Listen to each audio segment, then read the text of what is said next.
man walk from one end, y'all at the other end, and don't nobody see nothing. Oak didn't want none of that smoke from Jack. Hey guys, this is Dominique Wilkins. Hey, this is Sean Kemp. This is Gary Payton. Hey, this is Pau Gasol. NBA fans, what's up? This is Vince Carter here. Hey, what's up? This is Matt Barnes. If you're an old school NBA fan like I am, make sure you check out the Basketball Time Machine with my man Sean David. Hey guys, how's it going? My name is Sean David and I welcome you back to the Basketball Time Machine, your #1 old school NBA show. Now, you know those NBA legends talk about so-and-so videos, and I always try my best to find some topics that haven't been covered before, and today I'm pretty happy because I think today's topic is awesome. In today's episode, I want to talk about, I want to take a look at NBA legends talking about Charles Oakley's fight story. So basically all the stuff that he's done during his career, and it's pretty entertaining. But before we start with this episode, let me ask you guys for a small favor. Please subscribe to the channel if you enjoy the content, and if you don't mind for the algorithm, please leave a like. All right, you guys, let's do it.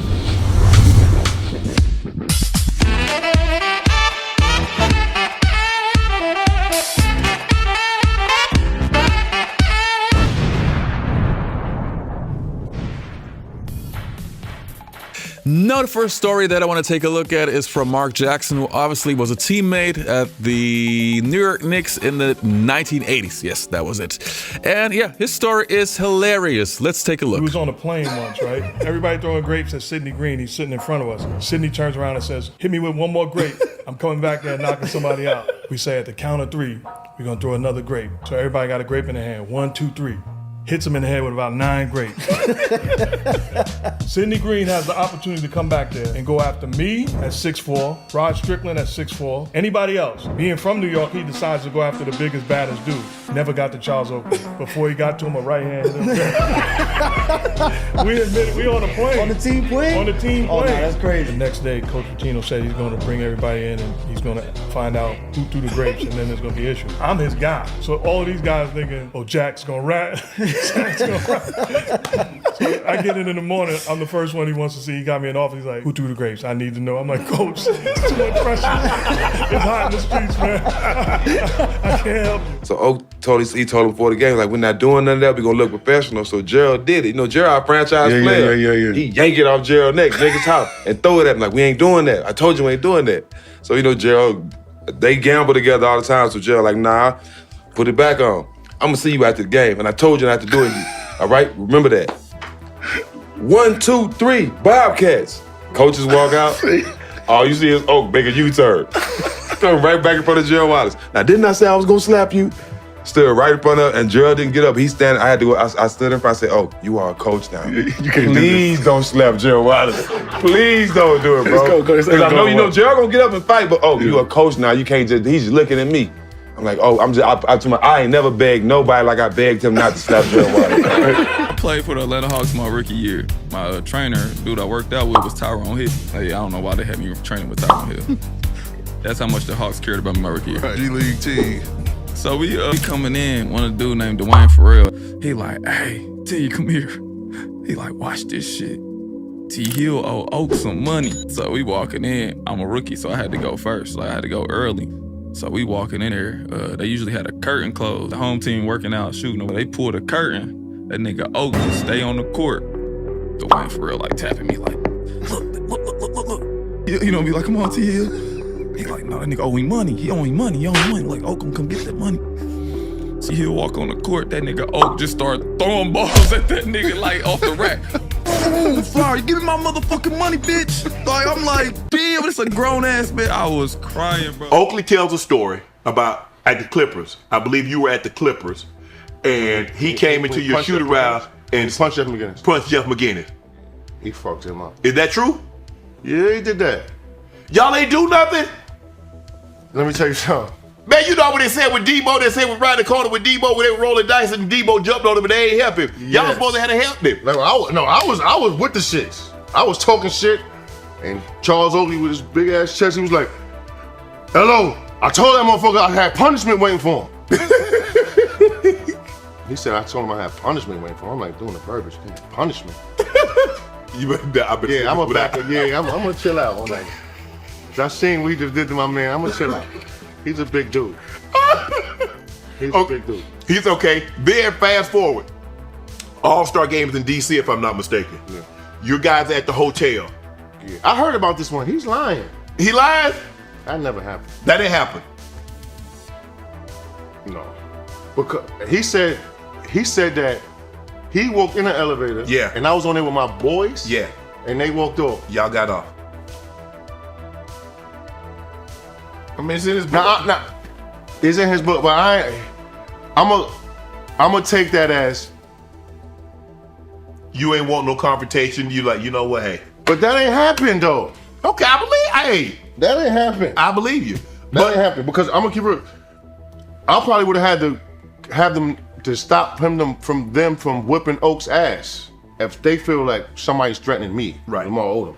I don't give a fuck who you are, NBA player. Right. If you feeling that you threatening Lamar. Very aggressive guy. Yes. And I don't recommend pissing Charles off because he had no problem in fighting. He'll swing at you, yeah. Charles is Michael's bodyguard. Yeah, I know. We talk. I interviewed Charles, but remember, I've had my he little punched me in moments my with Charles. stomach, so I don't. Oh yeah, he put his hand on my chest, stopping me from entering the dude is Jordan very party. He's very aggressive. I tell the good version and the bad version. Steven Jackson was there. He didn't say I lied. Charles Oakley got mad at me for doing the drill wrong or whatever he was mad about. He came to my face. He acted like he was finna hit me in the face with a ball. He said, "Shut up." And he did the ball like that in my face. I didn't move. I stood there and looked. What am I supposed to do? I can't fight. I know the rule that I'm up under. No fighting in the facility or your contract is done.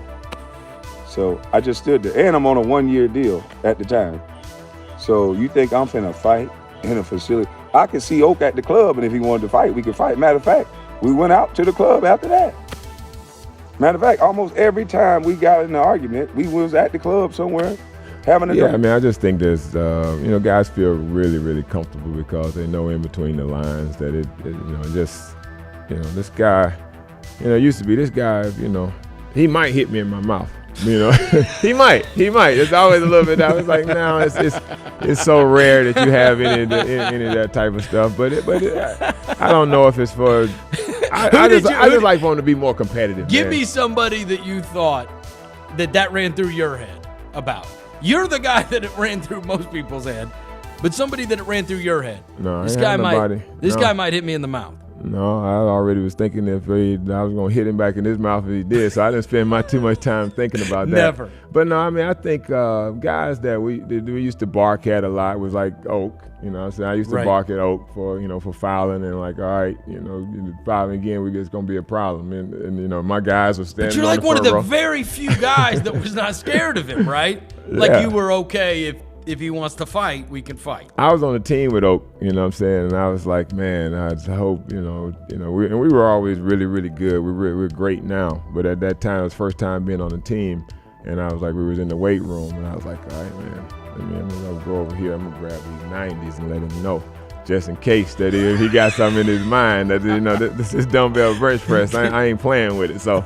But I think, we wound up, again, becoming a really great right friend. next to him. Right to him, right? Let him know, okay, I ain't scared of these 90s. They had to have a meeting with us and was like, we're going to suspend you. And that kind of got my attention. And, we shook hands and that was it. And we moved on. And that first day on breakfast that morning, I remember Pat Riley was like coming down. They got the TV. I'm like, why they got the TV out there? Daggone breakfast. They showing the fight of me and Oakley. Right? Yeah. And they showed the entire fight. He cut it off and say, now we fight together. And dope.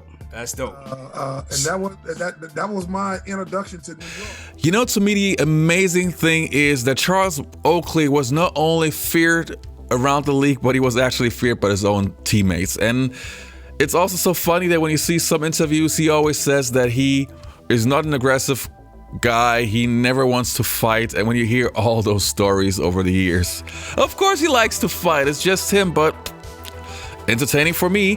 The one thing that I can recommend to you guys is Charles Oakley had a book. I think it came out like 4 years ago or 3 years ago, and it's very interesting. A lot of stories, also a lot of stories involving Michael Jordan, and also talking about his fight, so to speak, with Charles Barkley and so on. So pretty entertaining. I can advise it to you, recommend it to you guys.